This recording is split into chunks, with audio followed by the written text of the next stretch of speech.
Ladies and gentlemen, good evening, and let me tell you a story unlike one you've ever heard before.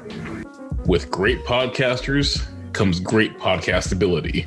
Today, on This Podcast is for Nerds, we talk about the best origin stories, or rather, our favorite origin stories of superheroes. Now, you'll be surprised. You're not going to hear about the same exact origin stories you're all aware of. No being bitten on the hand by a spider, no watching your parents get gunned down in an alleyway and choosing to pick a form of an animal that would scare your opponents, which in reality, because there's no ecology in Gotham at all, a bat would be scary because any animal would be scary in the streets of Gotham because trees. So I don't know how animals would exist there. Yeah, based on your intro, I wish I had picked Spider-Man. I was kind of thinking of doing that.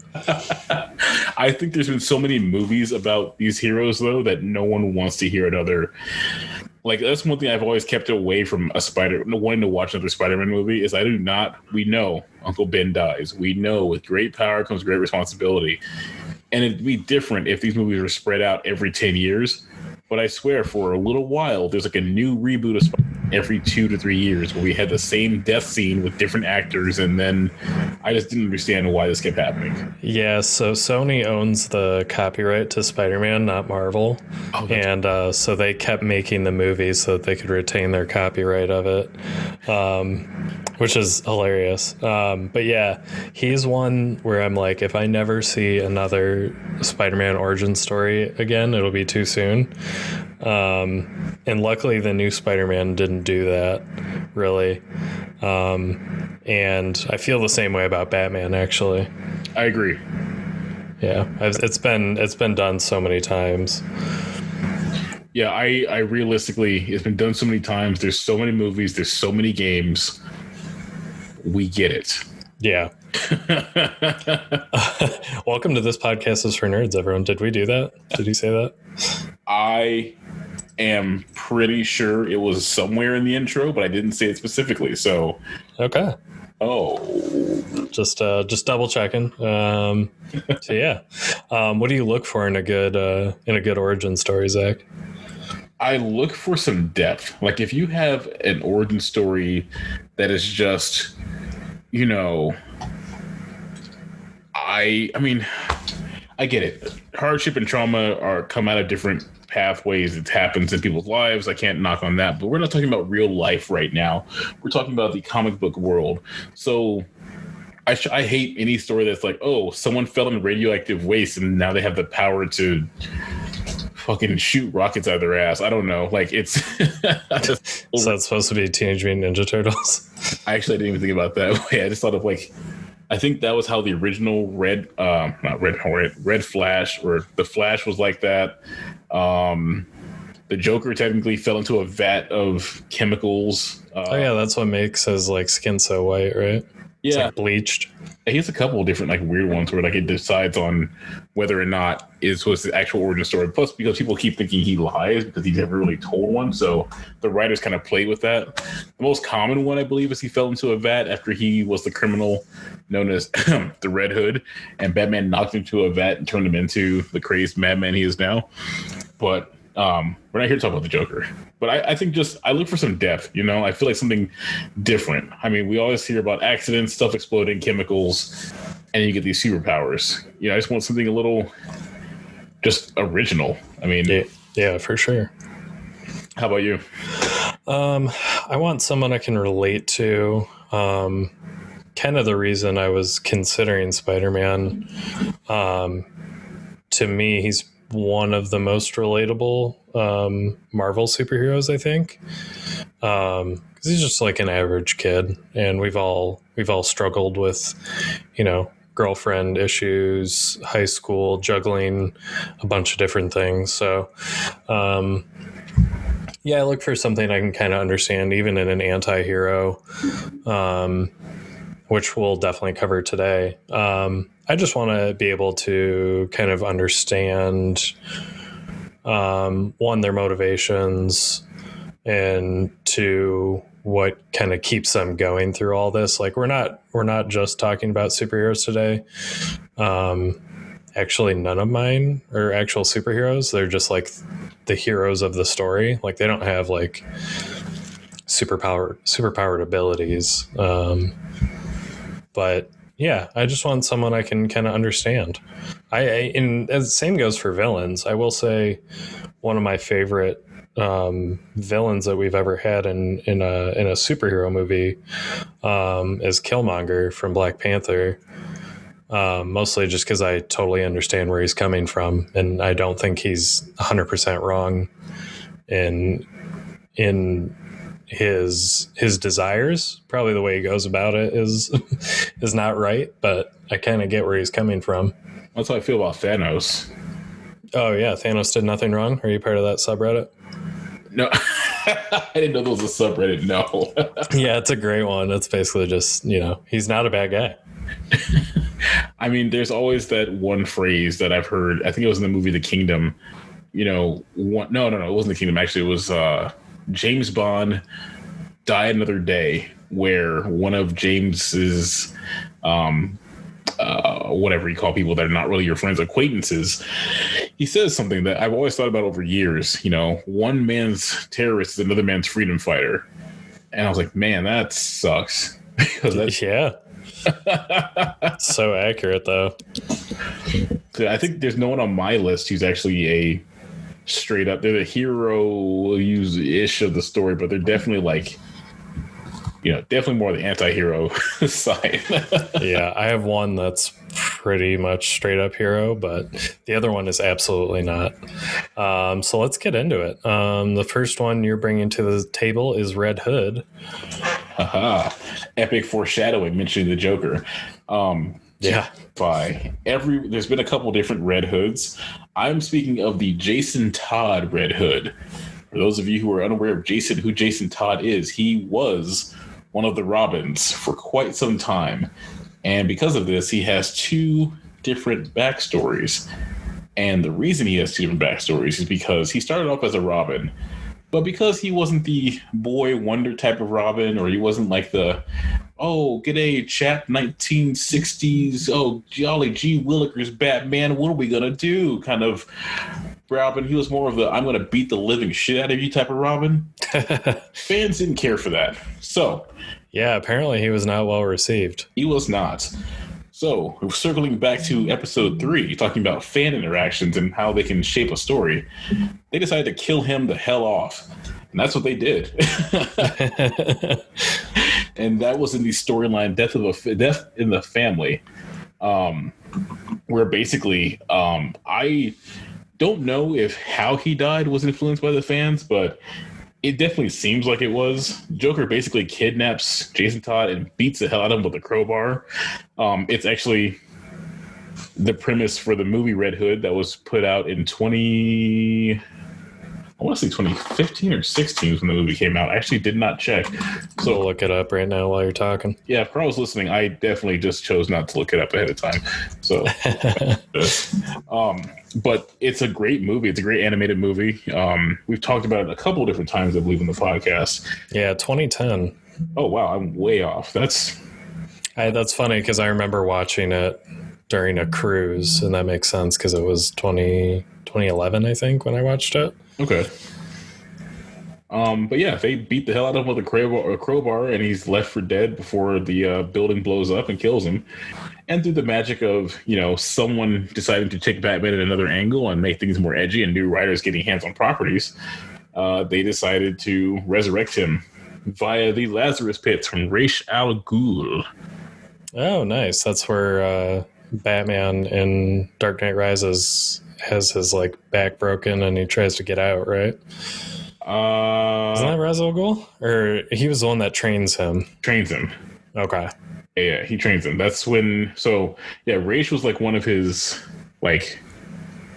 mentors, I guess.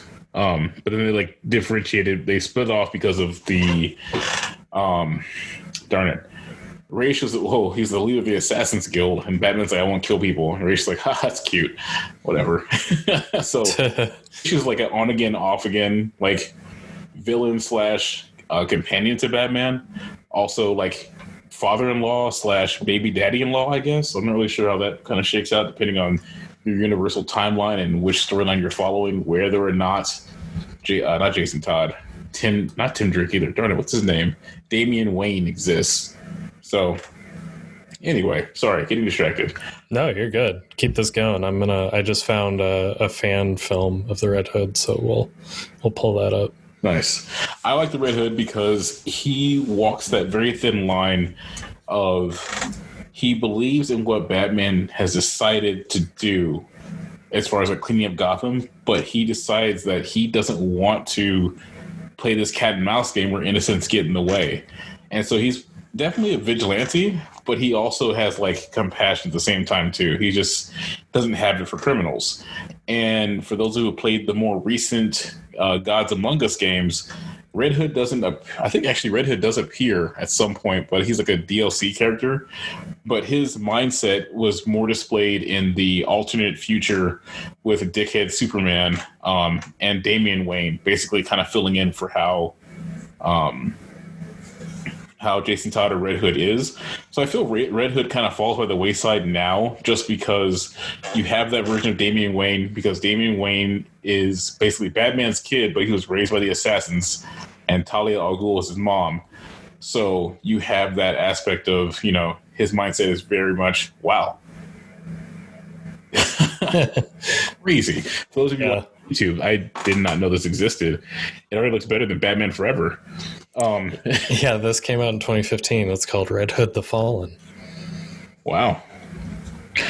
Sorry to get distracted for those of you who are listening on Spotify.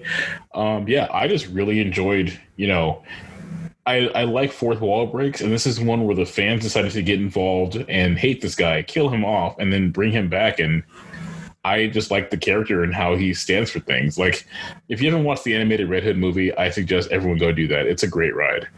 Yeah, I will say, as somebody that's not big on superhero animated stuff, like I prefer to watch a live action. I really enjoyed it. I thought Under the Red Hood was great. So this is kind of an instance in, correct me if I'm wrong, but you think it was a good idea that they listened to the fans and killed him off and kind of rebirthed him as Red Hood? I would say that the fans were being a bunch of crybabies when they killed him off. But I'm glad someone revitalized him. I don't think it was this. I think it was some time between when he died and Death of the Family and when his story was kind of revitalized. I don't know. I feel like I don't like very much the old. Like, my interest in the Batman's movies or the Batman shows was really around like the animated series, and it was very gothic noir and things like that, like in the early 90s.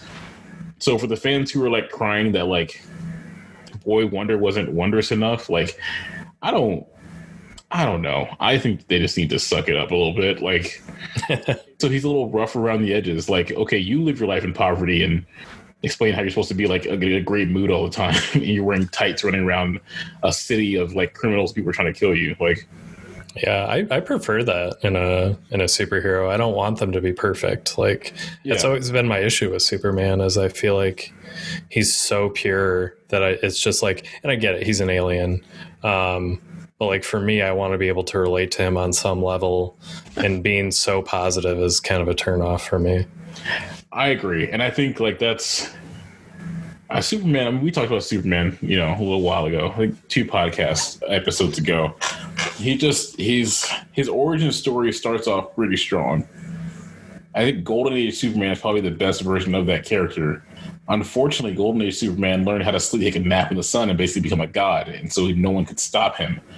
So the only depth you ever get out of Superman stories now is when Superman decides to get pissed and be a dick.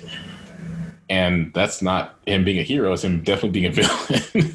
Yeah, and it's interesting. It seems like we're only getting that in I'm trying to think of the right wording here. We don't really see that in, I think, what the general audience sees Superman as. Like, I think most people that know Superman really only know him from the movies that are being released by DC, and like the moments where Superman is kind of like radicalized and stuff is like in the video games and the comics. So I guess it's more of like they realize that general audience wants Superman to be like this pure character, and they feel like they can, I guess, take risks with comics and video games. Oh yeah, I mean there was an actual movie of Batman versus Superman. I forgot what it was actually called, but it was again another animated movie where in that movie they actually fought, and it was a great movie. Like, the one Batman v Superman, I didn't watch it, but I heard it was crazy disappointing.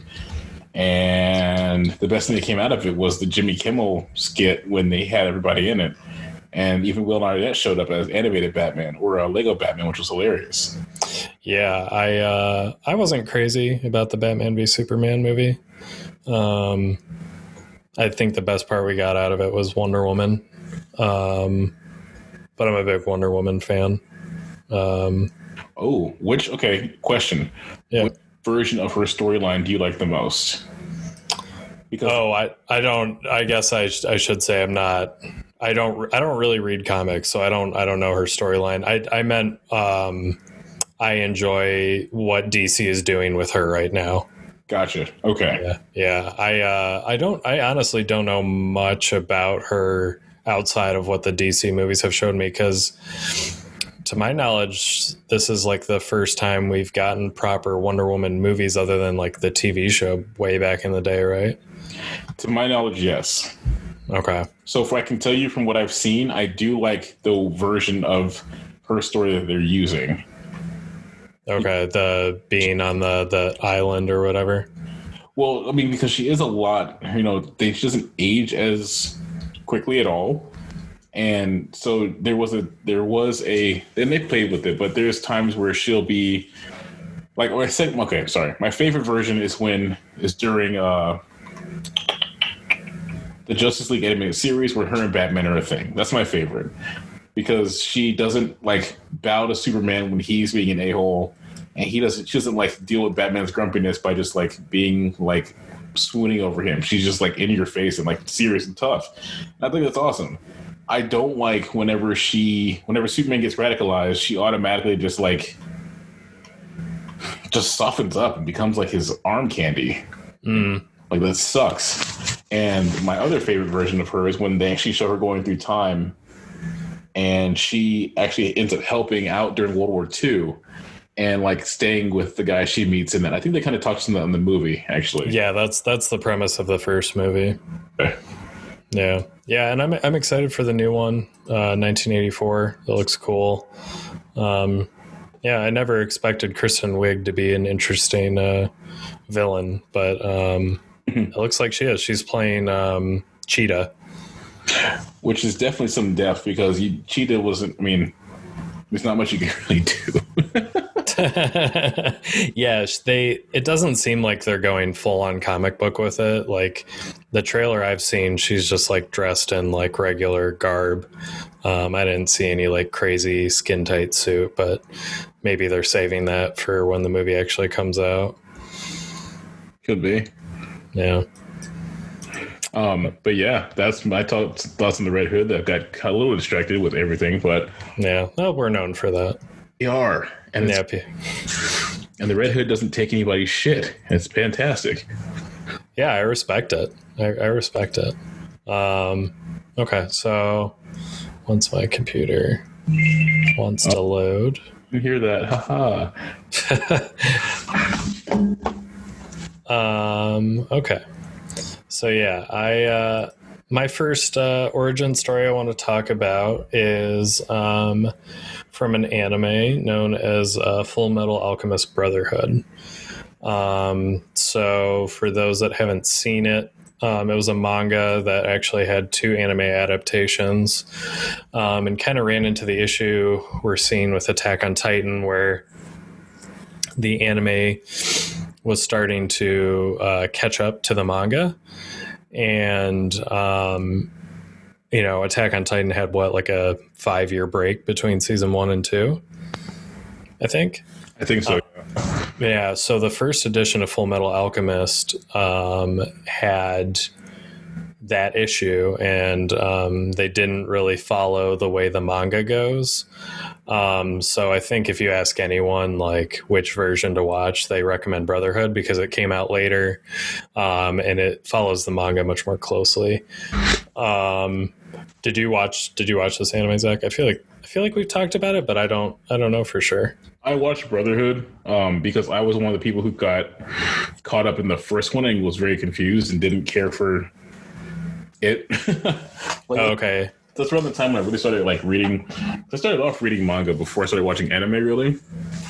And so for me, I was confused because this is around the time we had Fullmetal Alchemist Brotherhood, we had Hellsing Ultimate, and I believe Bleach was going through this kind of. Bleach and Naruto were both suffering this kind of hell also, where studios were in a rush to get the anime out, but there is no content, so you just filler nonsense all the way. Yeah, Dragon Ball Z, I'm looking at you. Oh yeah. Dragon Ball Z, One Piece, and the Curry of Life. If you don't know what that is, Google it. It is the worst filler ever exists. That's harsh words compared to One Piece.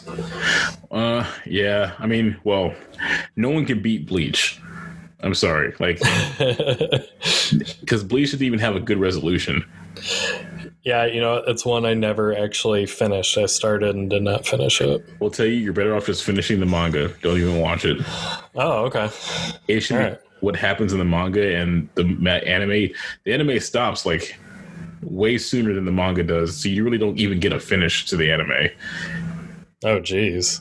Honestly, there's no point in listening to Ichigo cry for so long. And then that same song they play when he's the piano and figuring out his friendship. The power of friendship needs to stop being an aspect of why characters have power.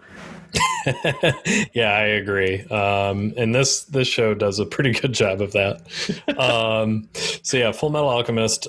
This was kind of for me, it was my second wave anime interest. I was definitely into it in middle school, kind of fell off in early high school, and kind of came back to it when this series came out. One of my close friends recommended it to me, and it's one of his favorite animes of all time. And I think he got a tattoo of one of the Alchemist symbols.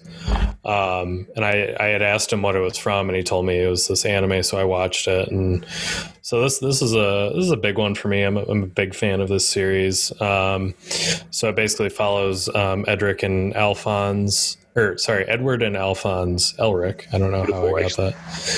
Yeah. So their mom dies, and they're practicing alchemy, and it's I don't know, what do they call it? It's a grave sin or whatever, to try and use alchemy to bring back somebody. So they try and bring back their mom, and in the process, Edward loses his arm, and Alphonse loses his entire body. Arm and and so, what's that? Man leg. Oh, so I thought he lost his arm getting his brother the suit of armor. Oh, you're right. Sorry. You're right. Yeah, I think he lost one limb and then the other one to bring back Alphonse from death. You're right. I got those. They happen so quickly when they replay it. I just think of it as all one thing. Yeah, totally. And so then the rest of the series is basically them trying to find the Philosopher's Stone so that they can get their bodies back. I don't know. I really like this anime. I think it's pretty wholesome. Can be incredibly depressing. I don't want to spoil anything really. But there's some scenes with this little girl's dad. I remember that was the first anime episode. That prick. Yeah, that was the first anime episode that made me cry. But yeah, I just like these stories because I think Edward and Alphonse play really well off each other because they're both pretty different personality-wise, and I think some of that is to do with the age difference between the two of them. But it was super cool seeing I mean, alchemy is not magic, but to me, like when I was watching it, it was always, oh, this is a cool like magic show. Like I was like, this is a way cooler, I guess adult version of Harry Potter, kind of. That's probably blasphemy, but I don't really have much positivity to say about Harry Potter, so I don't really consider it. Yeah, it is a polarizing series, I think, especially now with J.K. Rowling being a total jackass. But you know what it was? I never I got into it, but I never got into I thought it was cool, but I think of all of, and you know what it is? Okay, this is gonna be polarizing as hell. Hot take alert. I know, seriously. This is going to be what's polarizing about it. The Harry Potter fan base is what turned me off to Harry Potter, because they are so loyal to their particular lore of how magic works that they were not, I just, couldn't really get into that kind of dedication. I was like, I would, they feel like they act like sometimes that they're the first ones to invent spellcraft in a book. What the hell are you talking about? There's many ways to cast all sorts of things. So thank you for, I'm not mad about it, but it's one of those things where I think I just learned more about what kind of lore I liked versus didn't. Yeah. Oh, for sure. Yeah. Yeah. I mean, even more so, I think a lot of people, well, I guess, and maybe it's a generation of Harry Potter fans that were growing up with it as the books came out. I think I fell into this, didn't know about the books of magic, I think it was called. I think it's a Gaiman book, but it's basically Harry Potter before Harry Potter was a thing. Oh, gotcha. Yeah. Actually, I think it was a comic. But it was essentially Harry Potter. And I think it's been discussed before that she kind of stole you can look at the covers of the books. Let me see if, I don't know. Can you see? You can't see this right now. Can you just see the show? No, I can see. Oh, wow. Oh my goodness. Yeah. Wow. Yeah. It's pretty crazy. It's basically it's what looks like Harry Potter. It's a young boy with black hair and glasses, Harry Potter, basically, with an owl behind him. Yeah, flying on a skateboard. So are you saying that J.K. Rowling is your anti-hero? Yeah. I'm switching from. Yeah, that's next. We're going to talk about J.K. Rowling, and how she's a TERF. So yeah, that's pretty much all I have to say. I mean, if you haven't watched this series, and you're hesitant about watching anime, it's one that I always recommend. There's a few that I recommend, and Zach might disagree with. I recommend Death Note. So that wasn't a bad anime as a whole. I think the second half sucks. Oh, well, yeah. I mean, once a certain thing happens, it kind of eliminates the whole cat and mouse of it all. And it's just oh. Yeah, without getting into spoilers, that definitely happens. Not give a spoiler, but that's a pretty big aspect of why I just didn't really care to. Yeah, no, I totally get that. But yeah, so this is this and Death Note and Attack on Titan are I think they're pretty accessible for people that don't normally watch anime, because there's a good amount of action, there's a little bit of mystery. So yeah, and yeah. Tokyo Ghoul as well, for those who are more into I wouldn't say horror necessarily, but Tokyo Ghoul's pretty up there, but it gets better. So, okay, the first season's great. The second season gets a little weird because, again, it runs into the issue with adaptation. They fix it, and then season 3 is great. So, oh, I didn't realize they ran up alongside the manga. I think I've only watched the first few seasons of Tokyo Ghoul. Yeah, they ran out of because the manga deviated, and they were oh crap, okay, and then it changed some stuff. People weren't happy about it. They fixed it, and then season 3 kind of cinches it off pretty well. Oh, nice. This turned into anime talk. It did. I apologize. That's I like that because and there's other cool stories in there too. Like I do think the Death Note origin story is kind of interesting. He's definitely, I think he's more of a villain than an anti-hero. I honestly thought like I wasn't really after. Oh, I don't know how to say this one. Okay, it really comes down to like I don't know how much you know about like mythology or how much you got into like old like Roman and Greek mythology. Not much. Is there a lot that they're pulling from in Death Note? Not necessarily that they're pulling from, but just the concept of having like different gods supporting different like champions. And like seeing who wins, and that really kind of reminded me of that in Death Note, without giving too much away as more things happen and more characters get introduced. Yeah, for sure. That's a good point. Who is your you mentioned this Brotherhood as a whole? Does this mean that you favor the Elric brothers as your origin story, or is there someone in particular from the show who you liked as well? No, I like the Elric brothers. They're kind of my go-to because I like another thing I guess I didn't mention. I do, and this happens I think a lot in media, but I really do fall for it. Is I really like an underdog story, and I think there's a lot of that in this show. Them kind of like, trying to undo the mistakes they've made. Having to kind of come to terms with the possibility that you can't fix everything. Right. I definitely pick them. Although there are great characters, I think we get the most well fleshed out with the Elric brothers. I forgot how brutal this show is. Like, it's pretty crazy. Roy Mustang is fucking awesome. Oh yeah. He's definitely my favorite B character. Yeah. Yeah, and all the creatures in the show are so cool too. That was one thing that was pretty cool because I've always liked, one thing I think that brought me into this show that I thought was cool is I actually liked. I like science, and alchemy is like the halfway between magic and science, and I thought it was really cool to like see someone's actual take on it because alchemy as a whole isn't something that was really talked about in much of anything before. Well, let me take it back. Much of anything that I was aware of, like in this fashion, where alchemy is like the main center stage of it.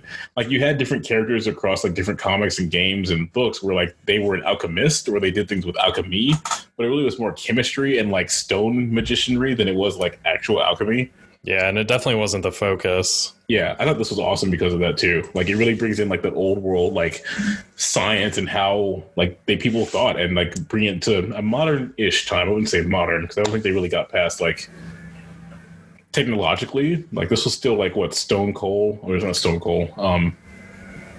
Like there weren't TVs, I don't think in this. No. They have like steam engine, I think. I recall. In this, but like they don't have like modern technology or anything like that. Oh, they have cars and stuff. So well, you know what? They mention a certain character whose name that we don't actually say in good like right now, unless you're a part of a certain political group. But the Fuhrer is here. So, oh yeah, that's like the 40s. Yeah, I totally forgot about that. Yeah, so that's about all I got on Fullmetal Alchemist Brotherhood. I fully recommend that. I think it's probably in my top 10 anime of all time. So yeah, we're gonna move on to Zach's next pick, which is also in my top 10 anime of all time. All right, everybody, it's time to get together. That's right. 3, 2, 1. Let's jam. My second hero origin story, and apparently is also not an actual hero, but an anti-hero, is Mr. Spike Spiegel from Cowboy Bebop. And this show came out in 1998, and realistically, this is what kicked it off for me. Like, I watch stuff like Pokemon and stuff like that, but I think what really got me really appreciating anime is things like this. Yeah, I think this was like the anime that made adults realize, oh, it's not just for children. Yeah. I would 100% agree with that. Because it's more grounded. I mean, it's a sci-fi series, but it's not crazy like Dragon Ball Z where people are flying around and stuff, you know? Right. I think it was best. I think if someone put it as it's a spaghetti Western anime. 100%, yeah. And I think that's awesome. What I think is cool about Spike, as far as his origin story, is not just his origin story, but also his like the way it's presented for most of these characters. We don't really dive too deeply into like where they came from or all the information about them. You just kind of see them as a snippet and a part of their lives. Like, we know a bit that Spike was a part of a crime syndicate at one point, and he left because of a woman named Julia, and then he ended up as a bounty hunter on the Bebop. But before that, we never hear about how he lost his eye. We never hear about what got him into the syndicate, what he's done beforehand, how he learned how to fight. Like, these things are just not really brought up or really a point to who he is. And he borrows influences from a lot of different great people. Like, he references Bruce Lee quite a bit in his fighting style and how his methodology is towards life, as well as Daisuke Jigen, who is one of my other favorite characters from a little show called Lupin the Third. Gets that time. Yeah, that's one you've recommended to me. I still need to watch that. That's right. We do need to watch that. Yeah. But yeah, I just think like it's cool because like you mentioned being relatable earlier. This isn't like there's some incredible things that happen because it's an anime, but this is still just a piece of or a segment of these characters' lives. You don't really see where they really start. You don't really see where they really end. I mean, there's a lot of like speculation that Spike, they say, oh, he died at the end because the way they did everything. But realistically, like, I don't actually think he did. And the creator won't confirm or deny either way. I think that's awesome. Yeah. Oh, I vastly prefer that. Just don't talk about it. Like, this is always discussed when, I don't know if you ever watched Sopranos, without spoiling anything surrounding it. The ending is very ambiguous. Yes. And, it's never, I mean, I've heard some occasional interviews where they kind of talk about, oh, here's what might have happened, but I've never heard it 100% confirmed. So, if they want it to be left ambiguous, there's a reason for that. And I respect the creator's decision. And I totally agree with you that I don't think he died. Just given, I don't want to get into it too much, but I agree with you. I'll tell you why I think he didn't die. Because in episode 4, he got fucked up way worse by Vicious in that episode than he did. That's a good point. I hadn't thought it. Yeah. Like Vicious did the same damage to him and then threw his ass out a second-story building. Like, yeah. Like that's why I just, I think that's like, and it's cool because I'm actually reading on Watanabe-san's like what his commentary was. And in 2006, he goes, I never officially said that he died. At this point, I can tell you I'm not sure if he's alive or dead, which to me, like, you can say that about anybody in your life. You want to talk about relatability? That can be anyone you know.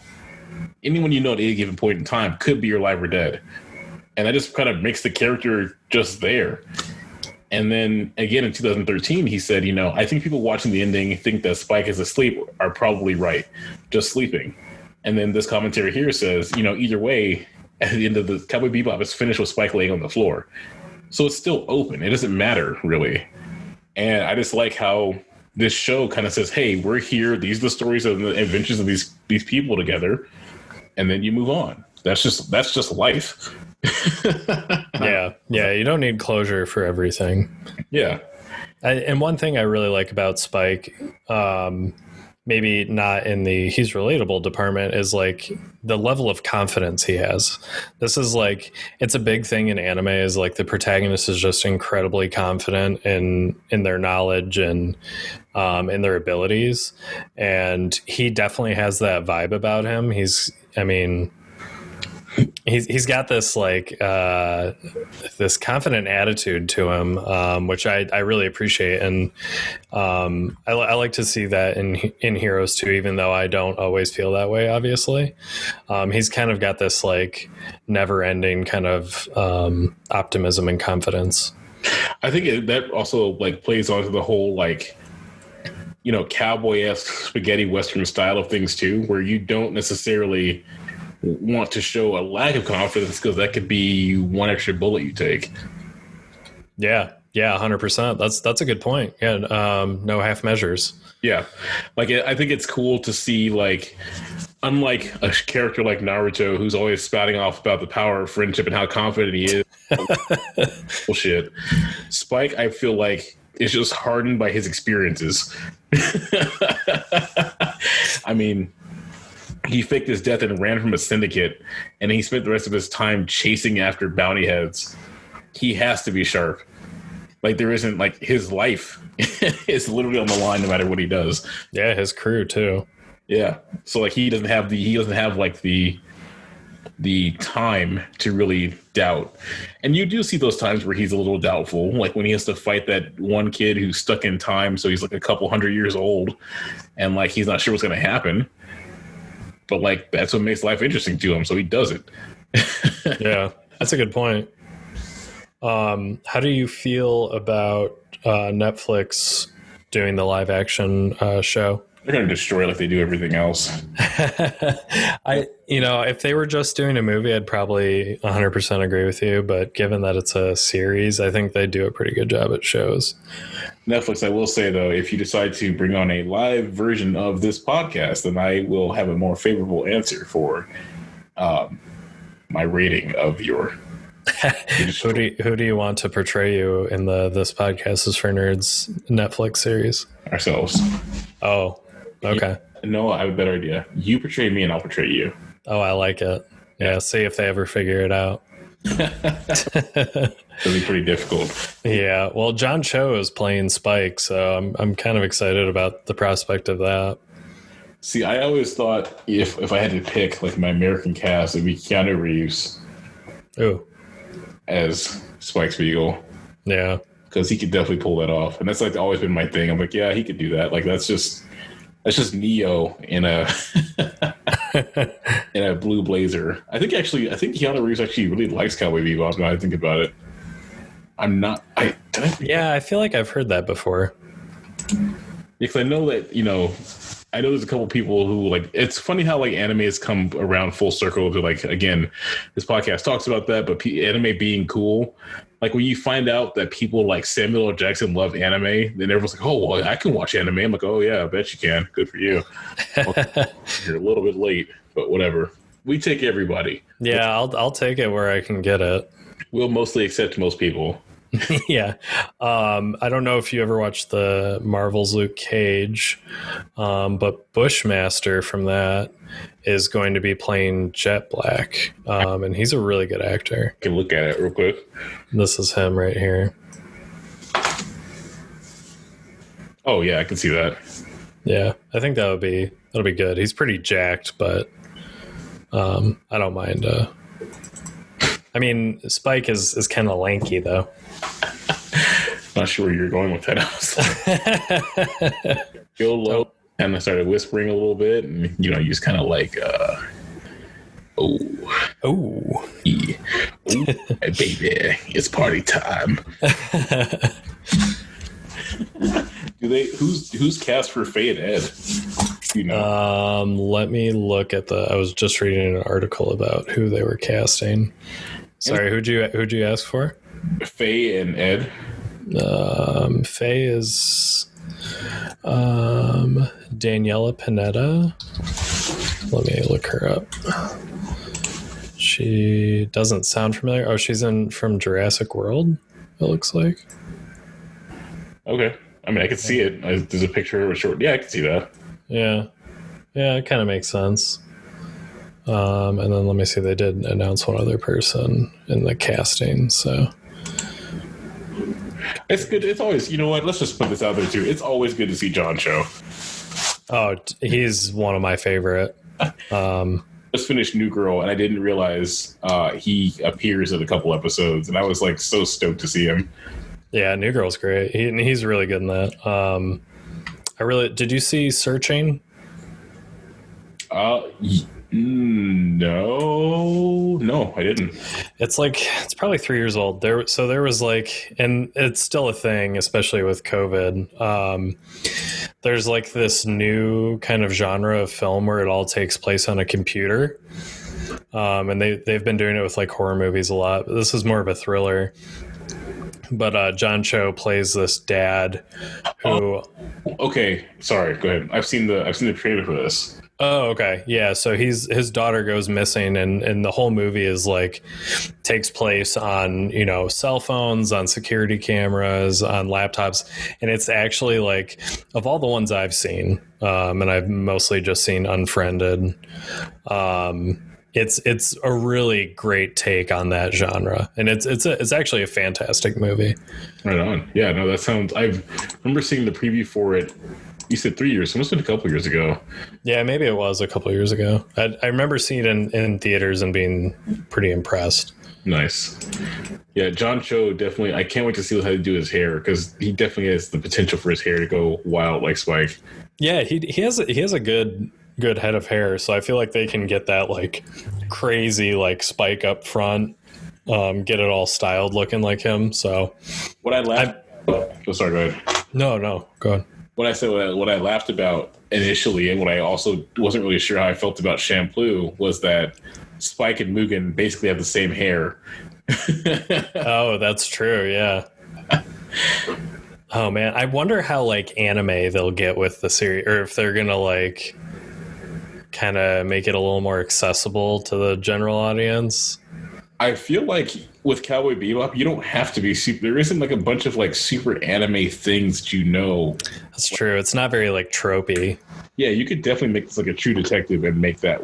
I guess call it Cowboy Bebop. That's true. Yeah, this could be like a new age. Well, there's True Detective still going, I think, but yeah, it could be like Netflix's answer to True Detective. Yeah, like you could easily make it's Cowboy Bebop is not generally a light show. Like it's a lot that goes into it. I'm curious mostly about the music, because that really went in tandem with making the show. Like if they ever did a live action Samurai Champloo, Nujabes is dead. Like they yeah. If they don't get the intro, I think it's dead on arrival. Yeah, I mean, you have to have at least the feel. You got to get something, Yeah, and there's artists still doing what Nujabes did. Oh yeah, he collaborated with a lot of people. Like, yeah. I think you could find some people, like, if you can't, but you have to have the main theme though.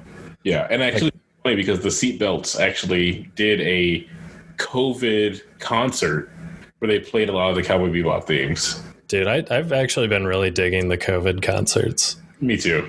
It's been a good time. NPR's still doing their like tiny desk, but they just shoot it remotely or whatever. Nice. So I've been digging that. Do we have anything else on? No, actually, Cowboy? Okay, just distracted with that. No, this is a good discussion. Cowboy is like, this is a great one. When you sent me your list, I was happy to see Spike, because it was not one. I guess originally when the idea was proposed, originally in my head I was like, okay, superheroes. I was like, wait, we don't have to do that. It's just heroes. And also, Spike is a great hero. When you mentioned like the ones you wanted to use too, like, yeah, that's great, because I feel like we talk a lot. Like, I feel like Batman and Superman are way too recent. Like, we need to like steer away from like, because I feel like with those kind of characters, like Batman and Superman have origin stories, and then like in the Marvel universe, everyone kind of has a main origin story. Like Wolverine, I think, has the most complex origin story in the Marvel universe, being as old as he is. But I think for the most part, everyone cares more about their current powers and less about how they got them, where they came from. So it seems kind of like either they were passed from one character to another, or someone sneezed some radioactive shit on them. Yeah, no, for sure. They're too easy, and I think there's more fun discussions we can have with characters like this. So, Okay, so we're going to wrap up here with my last pick for favorite origin stories and a hero, and this is certainly an anti-hero. And I teased it earlier when we were talking about Spike and not taking half measures. Well played, sir. Is Walter White from the show Breaking Bad. And you watch this, right, Zach? Yeah. Okay, so I wasn't going to give spoilers for Fullmetal because I don't know. I feel like that's less popular than this, but like I'm going full spoiler with Breaking Bad. So if you've not watched Breaking Bad, yeah, you can just end the episode here, and we'll see you next week. So yeah, Breaking Bad's one of my favorite shows of all time. We've already discussed my favorite show of all time on this podcast with Media Club when we did Leftovers. Mm-hmm. This is probably my number 2. Okay. So by that, I figured The Boys would be your number 2. I really enjoy The Boys. It's fantastic, and season 2 has been off to a good start. Although I've been kind of holding off on watching the new episodes as they come out because I don't want to wait a week. All released on Amazon Prime now. Oh, it's all out now? Pretty sure. Don't quote me on that, but I'm pretty sure that I just saw like somebody saying, "Oh, you can just stream all of them now." Oh, sweet. Yeah, I'm about 2 episodes in, so I need to finish that. We're also watching Bly Manor. Nice. Which has been really good. But to Breaking Bad. Yeah, so I was actually pretty late on this show, and I think a lot of people were because it didn't get a ton of media attention until it was probably like halfway through, I feel like. And especially at the end, I feel like it started getting like all the Emmy nominations and stuff. I agree. When did you start watching the show? Ooh, I feel like I was pretty late also because I didn't have cable. So that was an issue I had too. I don't think it was until Netflix picked it up that I started watching it. So I don't know how long that was after it started. Like, oh yeah, I forgot they did have the first like 3 seasons or whatever. Yeah, that's kind of when I jumped in. I think, I don't know, that time was a bit of a blur. There's a lot of me just kind of drinking. Well, me too. I remember I got a Sling TV when they announced season 5 just so we could watch it live. Nice. And then I realized there's not much else going on with AMC. It's a pretty boring network. They got a real hit with this show, and everything else to me is kind of boring. You didn't care for the zombie drool show? No, Walking Dead, I watched, I think, the first 2 seasons, and then every year somebody would be like, "Oh, did you see the new season of Walking Dead?" And I was like, "No, I don't care." Yeah. And now that show's, I think, on its last season, so good riddance. Yeah, I mean, we did just too much zombie shit. I'm sorry. I don't. Yeah, it's overplayed. I was actually more interested in that spin-off show that they did where it like took place right before the outbreak. But I never watched it. So. Oh, okay. And again, I'm really against prequels. We've talked about this a bit. Yeah. I don't think you're inherently wrong. So the story of Breaking Bad, if you haven't watched and you don't care if we spoil it, is Walter White, who's a chemistry teacher at a local high school. He basically gets this terminal cancer diagnosis, stage 3 lung cancer, I think it is. And, he's not respected. He's not really the man of the house. His wife doesn't really seem all that interested in him. She's having an affair. His son has, I forget, he has a physical disability, but I don't remember what it was. Do you remember? It's like, I know he uses the crutches or whatever, but I'm not sure what his disability is, but yeah. He doesn't have the best lot in life. And then he gets this terminal cancer diagnosis, and is kind of realizing, look, I don't make shit for money as a teacher. I work at a fucking car wash with a shitty boss, and I'm still just kind of scraping by. And now we have this newborn child.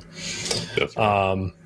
And he runs into an old student of his who didn't really ever amount to much, but finds out, he's dealing meth, and kind of realizes this could be a viable way for me to kind of care for my family. So he kind of proposes with this former student of his, Jesse, that they'll work together. And since he knows chemistry so well, he can create like the most pure form of methamphetamine there is. And he ends up becoming this like massive drug kingpin. He makes the best stuff there is. Everyone wants it. And he's definitely an anti-hero. He is not the hero of the story. Weirdly, I feel like Jesse is the best character and the most pure of all of them. I don't know how you feel about that. If that's it. I feel like because like Jesse, yeah, okay. I say that's pretty fair actually, because Jesse, like, yeah, he was like, he was a hoodlum, he was no good and stuff like that, but like he was kind of like the guiding force. Like I feel like he was important in bringing, I keep forgetting his actual character's name, but he was important in keeping Walter from like going full Heisenberg all the time. Yeah. But also like he was the one who like helped Walter like kind of get his voice and get his grounding in things.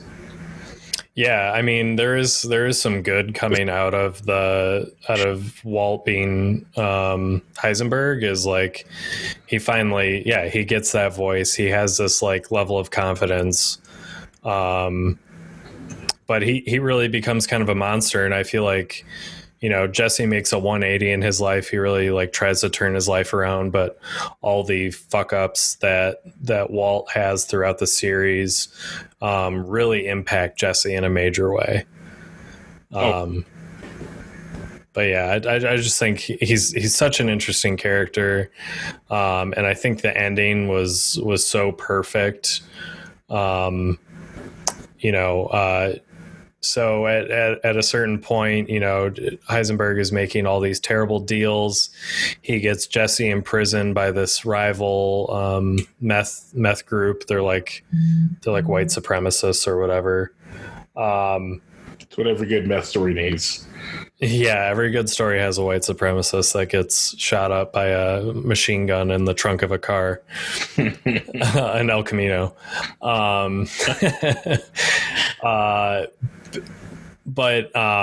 So Walt finally realizes like how much he's fucked his life up. He's on the run.